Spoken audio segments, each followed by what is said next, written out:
Lucia. What are you saying? So obviously I'm just out here. Where are we in Hackney? Officially, this is E2, which is Bethnal Green. Ah, Bethnal Green. Hackney is the road we were just on a minute ago. Literally, on the other side of Hackney Road is Hackney, and then this side is Bethnal Green. And obviously, I've known you for, I don't even know how long, to be honest. It might even be coming up to like, I don't think it's 10 years, but it's been a while. It is about that. Actually, wow. No, it is. I was thinking about today. Where does time go? Time, isn't it? But I did, so we're gonna have a little walk around here. Lucia is a DJ and a promoter, and she does various other things as well. Well, I'm actually taking a break from DJing and promoting right now. I just need a breather from the whole thing. So I'm not actually, I don't even feel like I can say that that's what I am, but I did do that for like 20 years. You'll always be a DJ. Once a DJ, always yeah, I know. a DJ. I know, I bought records last week. I'm still buying music and stuff, but I feel because I'm not really active doing it. It's weird, since I got back to London, I feel a bit different about it than I was when I was in Australia. The scene's so different. It just feels like such an effort now. And where we are now, Columbia Road. Columbia Road. Is this where? Birdcage used to be a vibe about 20 years ago. It used to have the maddest lock-ins. It was known for it was like a gangster pub in the area. It's been that for absolutely donkey's years. And then it got new owners about 5-6 years ago maybe. It turns a bit suave, look. Is this where you grew up though? When you're younger? I've got 5 minutes walk from here, London Fields. I grew up in Broadway Market when it was all boarded off. So how much has this area changed since you grew up? Because obviously the whole of London's changed. Obviously I'm from West London, and yeah, I'm sure East London has changed a hell of a lot since you were younger. It has changed a lot in some ways, and in other ways it hasn't changed at all. So I've been away and come back twice, and when I come back obviously I notice the changes, but I personally think a lot of the changes are quite good. Like especially around here, because Columbia Road's a listed street, like protected or whatever, so you can't have any commercial shops there. It will always be a nice little boutique little street. And then the same with what's it known for? London Flowers? Fields. Yeah, it's the one of the oldest markets in London. That's it, flower market. It's a flower market that brings about 1 million, supposedly, I don't know. It's a big number of people every single weekend. It's a beautiful street. Yeah, it's really nice, it's really nice. It's a beautiful street. We're gonna go this way. So as you guys can see, you've got all that niceness, but then you've also got this, like all the council flats are here, and they're not gonna go anywhere. but this is like most of London. Balance. It's always kept nice. It's not like completely gentrified. Well, I think that's what, but that's what a lot of people say to me about London, because obviously walking around Ladbroke Grove and that, people think, oh, it's all bougie and that, but it's the same as around here. There's pockets where it just changes into. I grew up around here, so it's not like when people come from out of London and then they walk around, because of what their interests are, they don't notice certain things or they don't walk down certain streets. But because I'm from here, I still, my eyes are open to everything that's going on, all the drug deals that are still happening on the street. I'm sure there's many. Yeah. Yeah, there's mad systems around here where they pay one car or pay a moped and then the car pulls up and there's loads of people just huddled in the street. It's mad around here.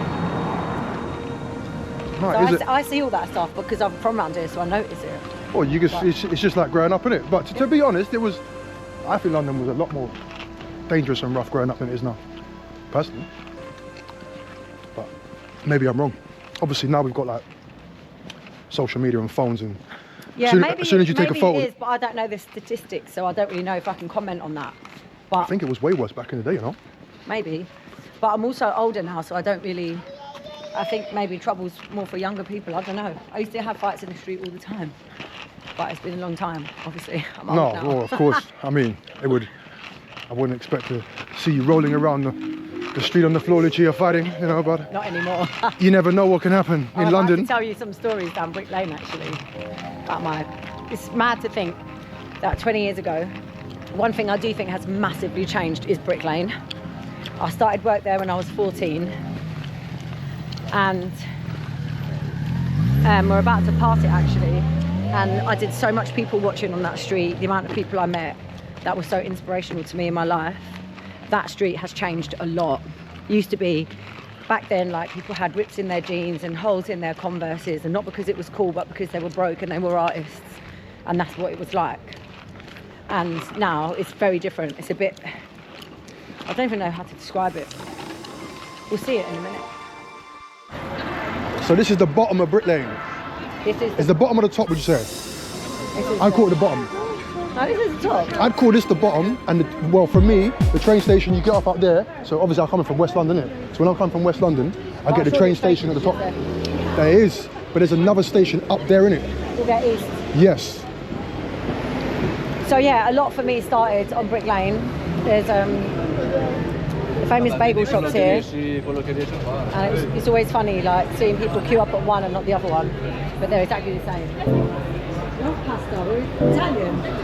No, I'm good for this. We had pasta earlier. So which bagel shop is it? Bagel Bake? I used Or bagel shop? I used to go to this orange one, and the reason I went to this orange one is because the shop just there called Monty's Bar. The shop out there, that shop called Monty's Bar, used to be a hair salon called 149, and I used to work there. And I started working there when I was 14 to get out of my house, and it taught me so much. Like this place here, it's got a downstairs. It's the first place I did Pilates, which is now my job. And look what I've turned it into. It's crazy. But this salon was where I got to just learn a lot about life, be around adults, and listen to adult conversations. I was very like sheltered, not sheltered as a kid, but I wasn't allowed out or anything. So my first real interactions with humans that work, like adults that weren't my parents, it was that. And the boss was called Lorna, and she was a DJ. She was about my age now, maybe she was 35. We got to stop here because I've got to talk to you about that.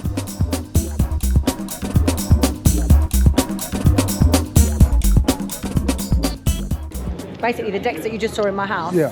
it's those decks that were in that shop. Every Saturday they had a DJ in. So that's when I first took my hand to like touching records and mixing a little bit. And when I was 17, when they left that shop, one of the owners left, I got those exact records and those exact techniques. How long have you been working up here then, in years in total? I stopped working. I didn't realise you were working up for so long. I stopped working on Brick Lane maybe when I was like 28 or something. So I did quite a long stint on Brick Lane. But this shop here used to be called High Hopes, and it was a record shop. Okay. But the funniest thing is, Electronic. yeah, house electronic. It was great. So like my Georgia girl. I met her downstairs because downstairs was a record shop, upstairs was a clothes shop, and basically it was such a pinnacle part of my like early DJ life, because firstly it was a record shop, and secondly like what was going on downstairs, it was called High Hopes. Oh boy, they're getting off in it, off the party and that. It was just anything you needed for your weekend, you got it here. And I met loads of DJs from the area, and I was talking to some of them the other day because the guys that I met down there were part of this crew called Blowing East. Manish, Zaki, Ron, Rakesh as well. They were all part of this crew called Blowing East, and they used to run parties around East London. And I was chatting to them the other day because I went over there for Easter, and I was asking them confirmation because my memory is a little bit rusty. And I was like, I swear we never knew. There, yeah? No, that was called High Hopes. It was a record shop. But I spoke to the guys that I met in there the other day because we're all still close. And basically, at the time, there was always a party on. Whether it was mostly small parties. This is just so nostalgic. So there were loads of parties on, but we never bought tickets ever. I think tickets were only for festivals back then, and we would just always be at a party every weekend. But it wasn't like it was mass promoted or anything. You just had to be in the know to go. Community. It was really a big community. And what do you think the community is still here though, with like the music from back in the day? It's not the same, is it? The community's online now, so it's not the same as meeting people and getting a feel for them and inviting them to the party. Yeah, but the online community doesnn't translate, does it? If you're only online, if you're only on a hub, you're just not really. It's not the same, of course, than being personal, but back then we didn't have all of that. We had MySpace and we had Don't Stay In. Facebook, I think I went on it in 2009 or something. This was much earlier. We're going back further than that. But the vibe of the parties, it was just very much word of mouth. People were putting things on last minute, and they were always good, I think. I remember them being busy. And I think it's just because when people knew it was on, that's what they would do. You wouldn't travel far for a party, you would just stay local for your parties.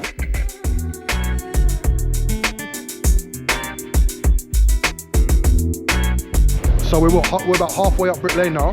quarter, I'd say. Quarter? This venue here called Exit Bar. We used to have loads of parties in there. Yeah, it's just turned into a cocktail bar now, but it used to be like quite a vibe.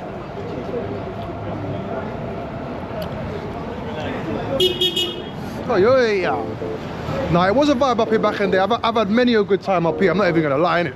But what years were you here? I don't even know when. What's it called? You used to look. What's that place on the right called? It used to go. It used to go off in there. Vibe Bar was. It used to go off in there. So it used to go off. Vibe Bar also at the back. So Vibe Bar was great. Welcome to Brick Lane. So basically, I was telling you about Exit Bar actually. I'm going to tell you a story about Exit Bar. I just got back from playing at a festival in Africa. I had a bald head, pretty much, and I was really brown from being tanned.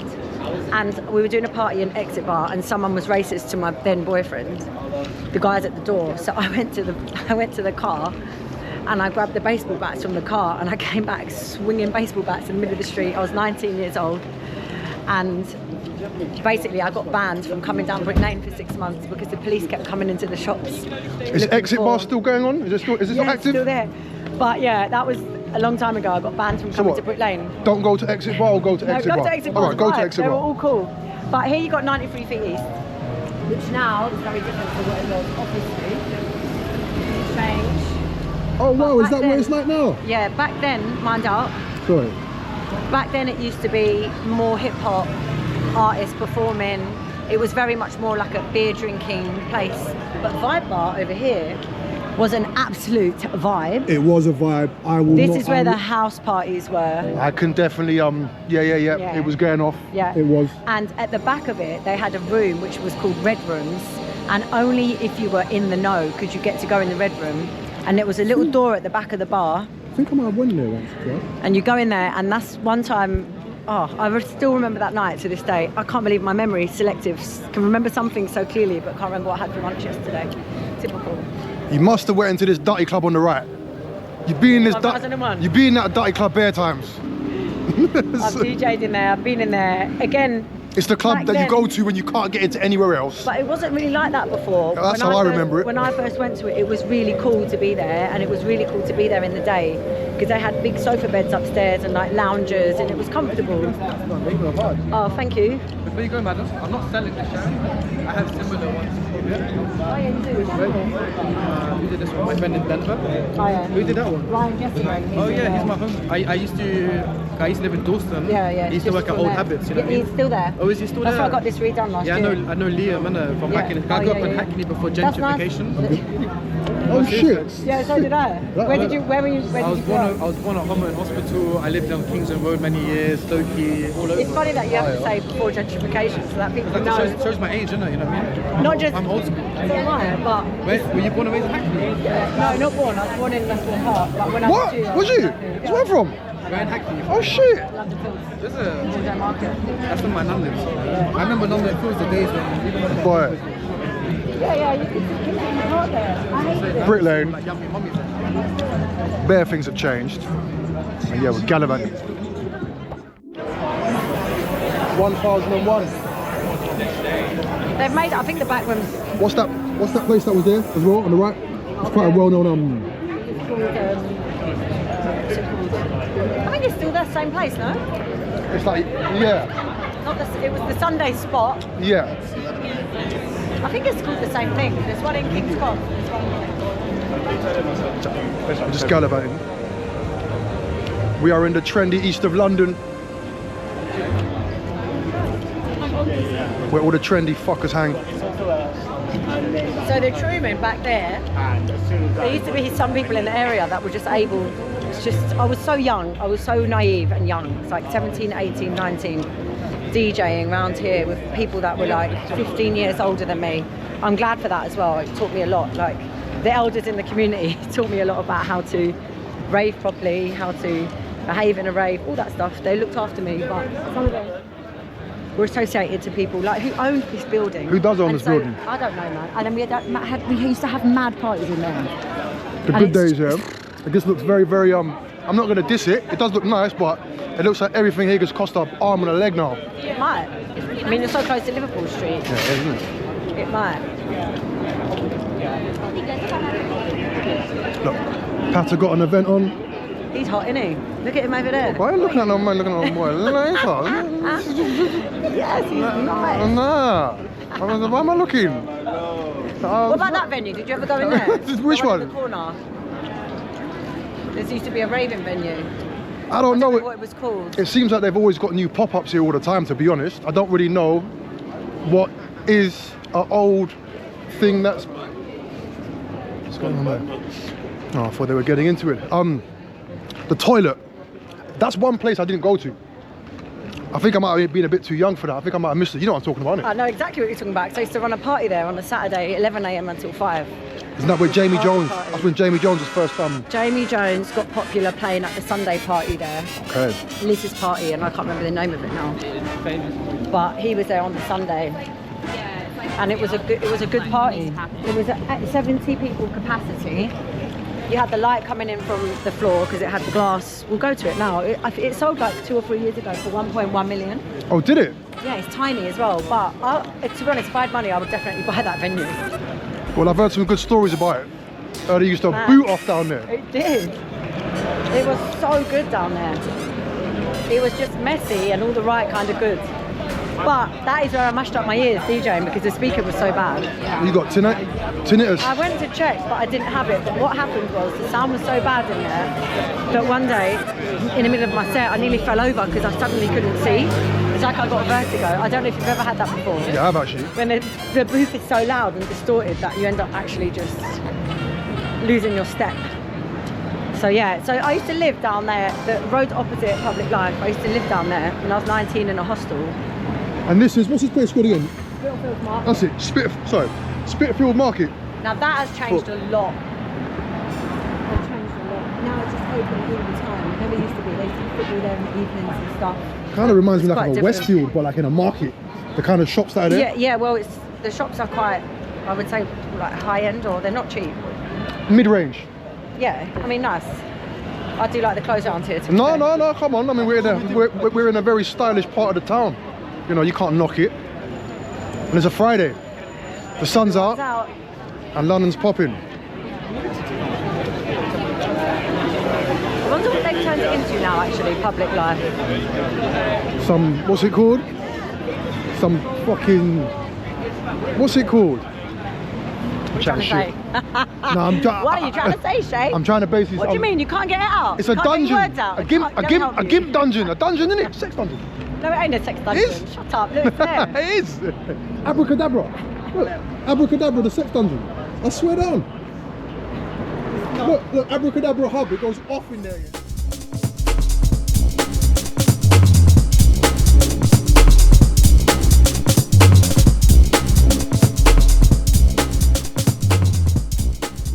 So anyone that's heard about the after party spot in Liverpool Street back in the day where it used to boot off, this is it, the famous spot. So the security would be up here, the door would be just down there on a desk, someone with a little table and a stool.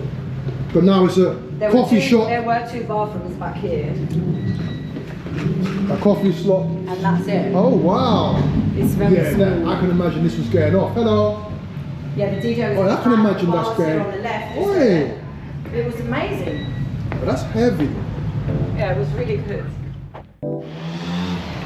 So what road what's this road called again? Commercial Road. That's it, Commercial Road. So Public Life's behind us, and up here there was an iconic venue called 54. This is where it gets up. Aldgate East. Aldgate East. Aldgate East. That's it. Because my sister's got a club over there actually. What club? It's like an African club, Nigerian club. What, on the corner? On the corner on the right, yeah. Oh, on the right? Not on the left. I've forgotten what it's called. I should know, but I really have forgotten what it's called. So this place coming up here, it's white on the corner now. It used to be called 54, and upstairs it was a restaurant, Indian restaurant, and downstairs it was a club. But just like walk in, small DJ booth, bar downstairs at the back, just really makeshift situation. What was it called? 54. It was just a number on the street. This one on the corner. And I remember there, like, we were playing records, but we were also playing CDs back then. Quite mad. So much has happened in this club. I remember I started getting my first gigs because first I was on the radio, but I used to bring my mixed CDs out with me, and obviously you couldn't just be on social media, so you had to actually talk to the people there and be like, who runs the party? Talk to the DJs, and then the DJs would be really friendly. You have to hustle. Yeah, and I would give them my mix CD, and so many DJs ended up saying that they had a party, and they ended up calling me because I'd leave my telephone number on the CD. And that's how I got gigs. But that's how you build up proper relationships as well. Well, I mean, people do build some sort of relationships now, but when it's online, it's just not the same. I don't know, I can't explain it. It's just difficult. You can't look into someone's eyes. It's not about a thing of the time either. It's just culturally, I think, how things have shifted. I guess it is a thing of the time then. But I just think it's down to individuals, because some individuals now still don't like being on socials too much. They'd still much rather meet people, but because you don't have regular places pushing a regular sound, like all these venues that we've just been speaking about, you would go there and it wouldn't be drum and bass one night, techno one night. It was the same sound all the time with the same crews. It's what you call a local scene. That was a local scene back then. Do you think that's what's lacking in London though? It's just not there anymore. I mean, it might be, but it's very small.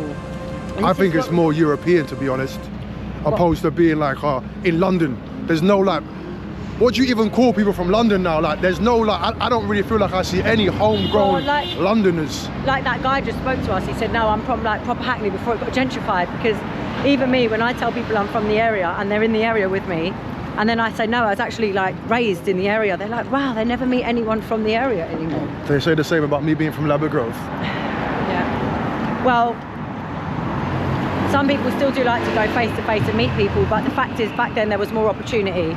There was more, you didn't need the social media so much, because you knew if you didn't meet the promoter that week, the next week they'd probably be present or whatever. You would just keep going to the parties. And another thing I realised the other day when I was talking to my friends about this, it wasn't like we knew really far ahead that there was a party. We would just know that week or that day and then just do it.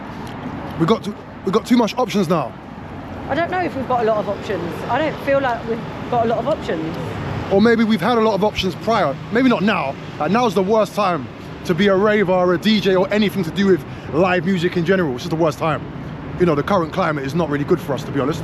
Well, I'm also a lot older. We're going back 25 years or something. That is true as well. And I just don't know what maybe people that age are doing. Maybe they are still doing crazy parties down Brick Lane in the back of restaurants and we just have no idea about it. Because we're old. I don't know. Is it all happening under our nose? I mean... Maybe. Nah, I'm sure we'd find out, you know. If it was getting off, you'd find out. Yeah. Well, the culture changed anyway, because now it's all ticketed, and if you don't buy or sell enough tickets a week before your event or whatever, people are cancelling events on promoters. I think the ticket thing came in from COVID mostly, because before that it was cash on the door. We always paid cash on the door for everything. Yeah, but most people are only really buying tickets for big names in case they sell out. Well, now everything's ticketed pretty much, so even smaller parties, it's just so much pressure. And also, what I was just saying to you is, I think that's still really important for ravers now, to not be so scheduled with it. Like, sometimes you don't know if you're going to go to a rave. Why not just have the possibility to just turn up and pay cash with your friends if you're in the pub and you end up wanting to go out? It's like when you buy tickets, you have to be so committal all the time, and the energy off the bat is different then. Yeah, but if you're spending £50 on a ticket... Yeah, but they're not all £50. That's no, they're not. Thing. That's a festival. True. Tickets are like 10 to 15, 20 pounds if it's a bigger artist. It's doable, but what I'm saying is the inflexibility to be spontaneous on the day, which is a huge part of rave culture. It's not just pre-planning like, oh, next month I'm going to go to this party. It's in my diary, it's scheduled, I'm not going to go to anything other than that. It's just, I don't know, it's just different, isn't it? Behind us was a great venue, which was amazing. It was called Rhythm Factory, and it had, again, the same style of music. You didn't matter Thursday, Friday, Saturday. I think they did Sundays as well. This is the top of Brick Lane now. Good, this is what I mean, Osborne Street, innit? It's called Osborne Street, yeah. But I would class this as the top of Brick Lane, yeah, specifically because coming from West London, we used to get to Hammersmith City Line and get up there. Yeah. And then walk down here. Again, another venue where same music, you knew what you were going to get. Consistency is so important. I think a lot of clubs are struggling because it feels like people open clubs or bars and then they don't understand how to be consistent. If something's changing all the time, your clientele don't know what to expect. Consistency is so important. But consistency comes obviously, if you open a club, main thing's got to be obviously the music. And I think obviously, But if you keep changing genre all the time, then people... Or they need to get good, a proper resident DJs like back in the day. That's what I'm saying. But the local scene is based on resident DJs, right? But now people don't really understand what that is, so they don't really support locals as much.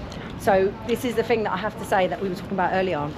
After spending time in Australia, which has quite a big local scene, coming back to London, something I found that I was a bit perplexed by is you'll have big name DJs. So the minute you've got an agent and you're being paid to travel out of the country, you're now an international or national DJ. So you're not a local anymore. Your rates have gone up. You're not really accessible to the local scene, and you're way too known. So you don't have that local status anymore. And when parties, I started noticing when I got back, because I was observing quite a lot when I got back. Because I spent 10 years in Australia. I don't know if we mentioned that. What? Was you there for 10 years? Pretty much on and off, yeah. Oh, shit. So when I got back nearly 2 years ago, I was observing everything, and I was noticing that there were big name DJs coming to play at a party, and there were only those names on the lineup, not from London, but not supporting the local scene by booking a local DJ even to do the warm-up set.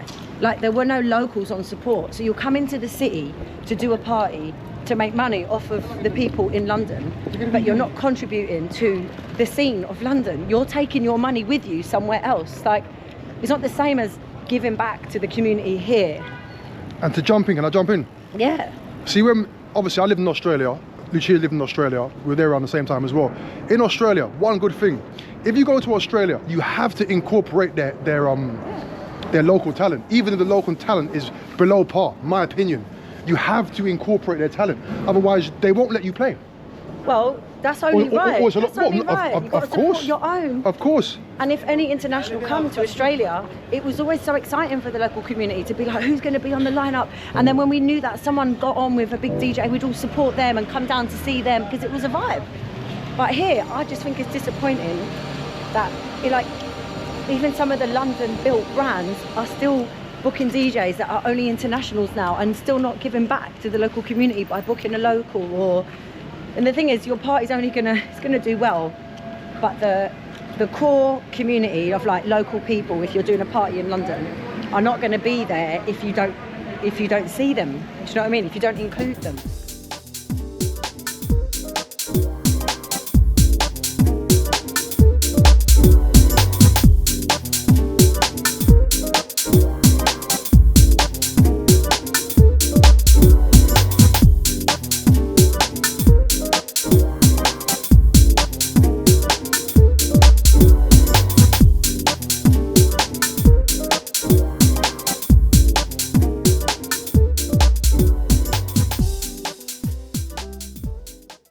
Brick Lane. Middle of Brick Lane. Middle of Brick Lane. Restaurant's own. Yeah, I don't know, I just feel passionate about the locals, and definitely in Australia, I have to say, in comparison, there's a lot more love for the locals. There's a lot more opportunity. And one thing actually I noticed is DJs here will mostly still have another job. People don't know it, but they're all working still, most people doing another job, and then they DJ. I don't think hardly anyone can be a DJ now full time. Well, even when I was younger, it wasn't really that people were DJs full time even then. No. Everyone I knew, if I think back, that was a DJ still had another job. In fact, one amazing piece of advice I was given was don't ever give up your day job. Nah, not when you're DJing. You know, so, but when I went to Melbourne, being a DJ was kind of like a respectable job. You could make a living being a DJ. You would play all week, you would play in restaurants, you would play in bars. They just got more of an infrastructure, they were getting paid and stuff. Well, I think like, it's for the one locals. of the cities in the world that's got the most music venues per kilometre square. It might be number one, or it's very high up on the list anyway. So they do take music and just creatives really well, I think. Yeah. You can thrive over there being that. Because there's work, there's paid work. Fine, thank you. Oh no, we're full. Thank you. You too. Come up Brick Lane, get your curry. Smells good, doesn't it? Does smell good. Oh, there's a little rave under there actually. There's a whole club underneath that restaurant. Where? Still now, there. Under Enso? Lounge. There's a club underneath there called Kazuna. Kazuna? Yeah. Fucking Kazuna, bro! So that's something I do miss. I do miss that about Melbourne for sure in comparison.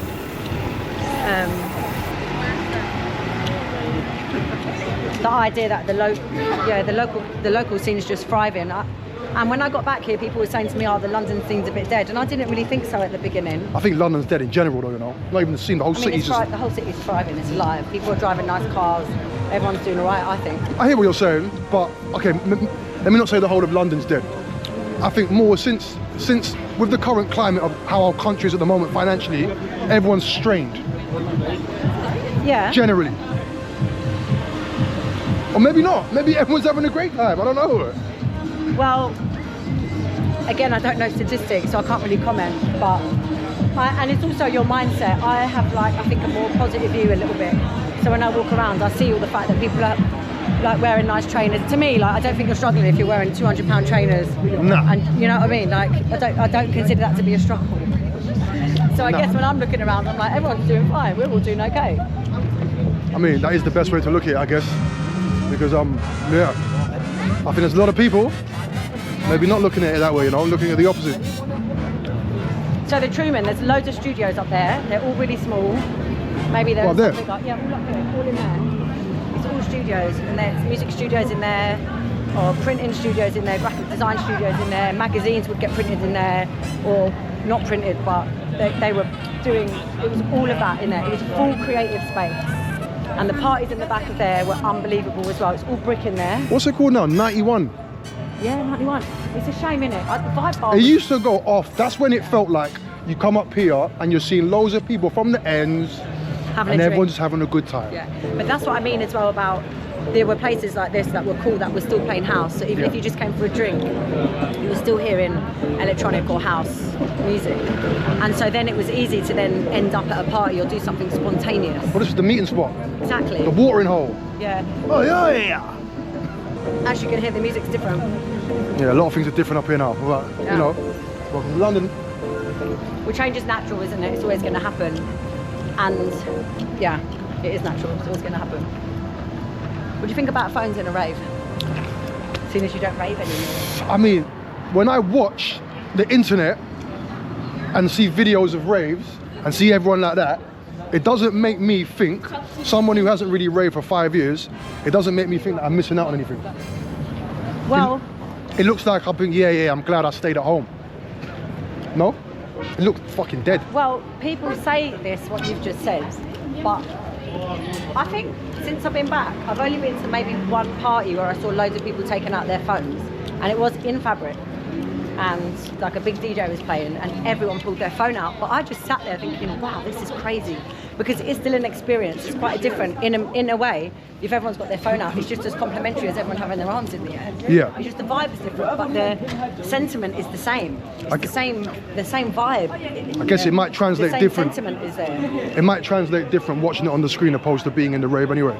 But yeah, when I've seen it, it's, yeah, I don't know. Yeah, it's definitely different. And also, I think, haven't been to raves where a lot of people are really doing that. So I haven't really found it a problem. I just don't go to those kind of raves. It's one of those things, is the phone the problem, or is the person holding the phone the problem? The type of people that you're attracting to the party are the types of people to be on their phone all the time. I think it's a younger thing, isn't it? So if you're getting a younger, you know, if you're our age and you got... And ravers are young. You're not really going to get that, are you? Ravers are young. The generation of ravers is 18 to 25. Well, Apparently 30 is too old to rave. I don't know, you know. Yeah, like when I did my radio, audio and podcasting course, we had to research and look at all this stuff.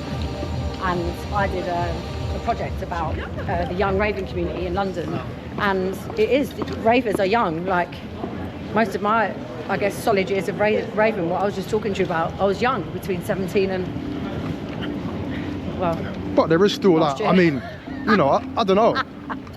I don't know. I think raving, you know, there's been many a time you've probably been DJing and you've seen a 60-year-old man or woman there dancing, having the time of their life, and you know. I used to see that a lot more. I used to see that a lot more. People are probably scared to be judged if they came out now doing that.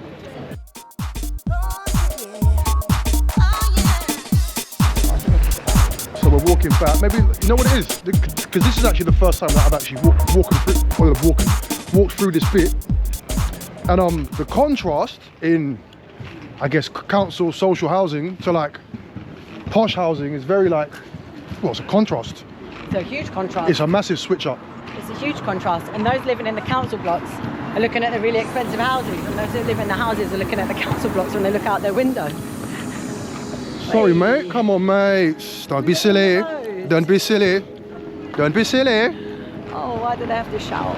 Who? Is he shouting? The woman shouted. Oh, no. I'll leave me in my perm. Oh, no. I'm from the Shire now. I'm a good boy. Where's Baggins? Baggins, you know. Where is Baggins? I don't know, you know. Baggins, I don't no idea. No idea. But yeah, look, as you can see.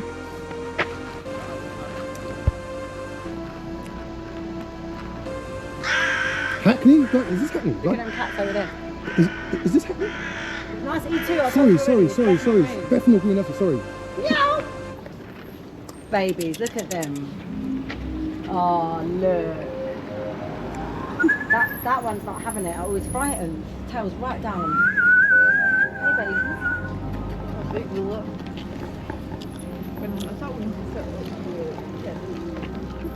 So yeah, Bethnal Green. They're just squaring up to each other. Well, they're getting ready to, that's when their backs go like, Yeah. or up. But yeah, Bethnal Green, this is where all the parties go on back in the day. And still do. Yeah. I don't know about now.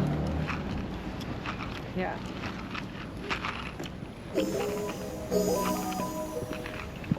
So what's the next plans? For me. In general, What, music, right now? life, obviously. I'm working on a demo for a radio station that I wanted to be on for a few years. It's quite a big station. So I need to make a good demo, but I think I'm going to make an interactive show where I put dialogue on top of the music, but it's not my own dialogue. You should definitely focus on radio. I think you're literally made for that. Well, I studied it, didn't I? And I like it, and I've done it for years. But You've got a good voice as well. it wouldn't be my voice. It's quite deep. But I would get dialogue from other things and layer it on top. Okay. So it's like an immersive. You've got my music in the background, but you've got a theme or a content going over the top of it. But the thing is, it takes so much prep. I have started to work on it though, because I do get really quite excited about that concept. Yeah. So that's something that I'm focusing on, which is why pulling back from DJing for a bit and pulling back from running parties is good, because it's given me headspace. And sorry, I was just checking because they were just behind me. I just feel, I think Paranoid. yeah, I think I was going to rip. snatch Yeah, You got trainers on? He wasn't. You're No, right. I would have ripped him. Yeah, I would have you chased can him. chase them, no problem. No, but I was just like, yeah, I didn't even want it to happen, innit? Come on, it's still London, innit? I'm just like, yeah, true. Bethnal Green. Look, come on, I'm not stupid. Asking for it. Well, trust me. You know, I'm sorry. Where was you? No, it's been good to take a break from it, because a lot of the time recently as well, things were really quite stressing me out, and it was really hard to make a decision to break away from it, because when you've done it for so long, you kind of feel like it's a part of you. So it was quite difficult to break away from it, but I'm glad I did, because it's given me space to think. And by being still, things have come to the surface that are obviously things that maybe are more of interest, or they're coming up more naturally for me to want to be creative in those areas, instead of me feeling like I have to force things all the time. You should do YouTube. I told you anyway. Yeah, you told me, but I don't know what I would do on YouTube. What You would I can do? literally, boy, because you can already edit, so you can DJ, you can present, you can edit already, so you can literally do everything yourself. You wouldn't even have to get anyone to edit the videos for you. But what are you saying? Just to put mixes up? Nah, I don't know. You just got to you can just make a platform. It could be anything. It could be a radio station. Well, I did it could that be a podcast. podcast. I did It could that be podcast, it could literally didn't be anything and everything.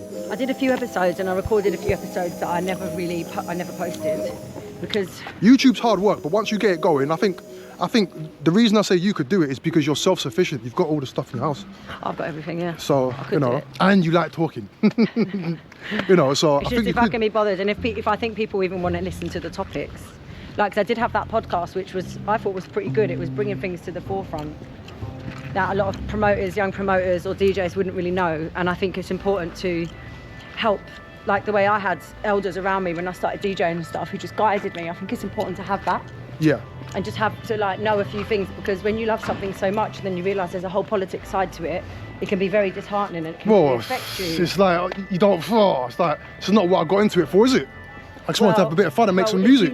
If you know that that's coming, and someone gives you the full-rounded understanding of the way the industry goes, then you might be more prepared and be able to cope with it, and maybe have a more long-lasting career in it, or just feel excited about it rather than feel disappointed about the way things work.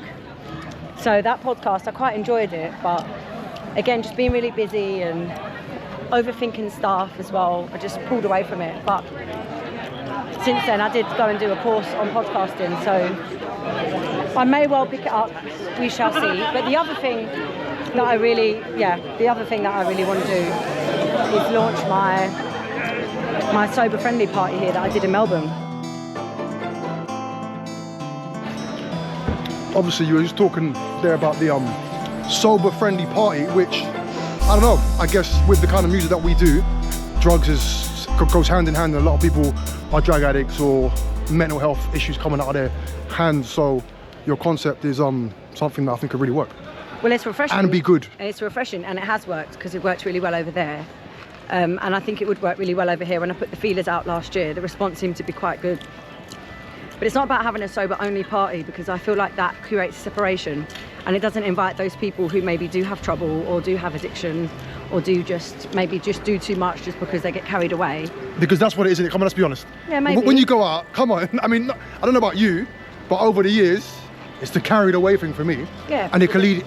Fun, so it can fun. Fun. It's fun. But then after a while, that keeps happening, and it can become disturbing to your life, and then people take it out on the scene, and then they don't go out anymore. And then what our party idea was is to have a big sober supportive space. So if you were sober, there would be drinks available to you. There would be a culture there that, you know, you couldn't be too wasted if you were there, because ultimately it's about respecting everyone in the space. And sometimes if you go out, I don't particularly enjoy seeing people too wasted where it's really evident on their face. It just makes me, because I'm older now, I guess I just think it's a sad.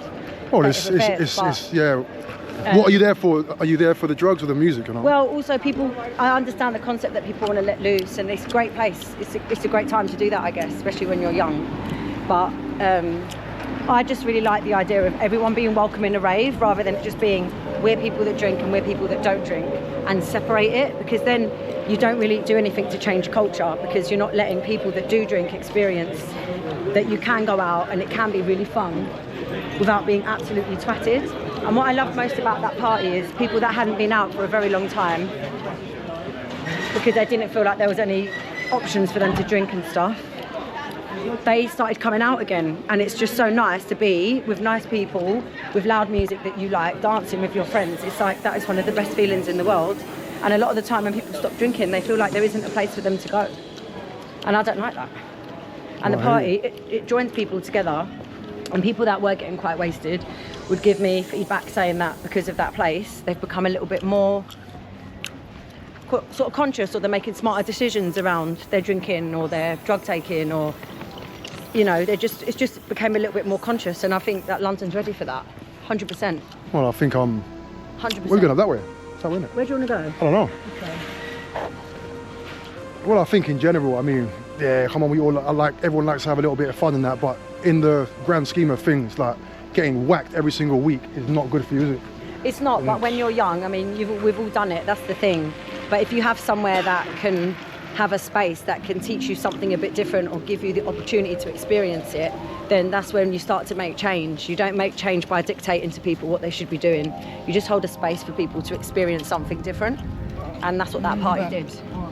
But do you not think the electronic music space, as in general, is like an addictive space? What I mean by that is like going out with your friends, maybe meeting girls or boys or whatever, taking drugs and having a good time. That's an addictive feeling. Because it feels so good to dance with your friends and loud music, and then the drugs just come with it. But what I'm trying to express and say is that you can actually feel that good without all the drugs, because the music by itself is an amazing thing for the human brain. It's a drug itself, isn't it? It is, and it does treat your brain the same way, because if you hear repetitive music at the same BPMs and it's music that you genuinely like, it's scientifically proven that it does start to produce dopamine, serotonin out of your brain in a natural way. And this is the thing that people don't talk about. When you're sober and you go out to a rave and it feels really euphoric, you still have a come down the next day, because your body's not going to produce all that serotonin and dopamine of you feeling good. Yeah. And then not have a crash. There was always going to be a crash. Yeah. And I've had it in certain other jobs that I do as well. There's like a dump sometimes the next day when there's so much euphoria the day before. And this is another, it's so interesting. Like the last kitchen club I did in Melbourne, someone said to me, I haven't drunk for a month. And now that I'm here, I literally feel like I'm high. And I said, I know, it's just energy is so good. And when you actually lock into music and you give yourself the chance to do that, you get to experience it. But when people go out young and they start taking drugs young and they associate going out with taking drugs, when they stop taking drugs, then they stop going out, and this also kills off the scene. But their brain doesn't probably develop as well. I don't know, you don't need to be mean, do you? People's brains can still develop on drugs. I don't know, yeah, But true. What I don't know. What I'm saying is, if people can have the experience of doing it different, you then just appreciate music for the powerful drug that it is by itself. I'm quite into that. I don't know, I feel like a mad hippie, but I also just think it's true, because I started listening to electronic music when I was in that record shop, hairdressers. I was young. I wasn't taking drugs and I wasn't drinking. My family was really strict, so I got to experience music as a drug first and foremost. So that's why I think I have this passion for it, because I've experienced it. And a lot of people, if you go out first and it's associated with drink, then that becomes the association to the music rather than actually the music being first. a thing on its own. Yeah. And I just think if people experience it, I'm so confident of it. If people do experience it, it's something that they enjoy. It might take a bit of getting used to, because habitually you're taking drugs or you're drinking a lot. But once you give yourself to it and you experience it, it's just, you can't go back. It's fucking great. It's like the best thing in the world. And what, is that your next step then? Are you going to carry on maybe trying to do those kind of parties? Well, I think that could work, to be fair. If it will definitely work. And I've got things. I started to get the process going like a few months ago, but then when I got back from Australia, like 2 months ago, last month, I decided to stop everything for now and just focus on my day job. But I'm feeling the itch to do it. Everything's in place. It's just about putting my foot on the gas, basically. Cool. I hear you. But yeah, as I said, you know what, Lucia? You give me run for my money with the word. It's good, it's good, it's good. Chatting shit? Nah, you won't chatting shit. You know, we're rolling that out, and obviously, that one's gonna do good, but yeah. Renegade, Lucia, Farina. Yo. Renegade season.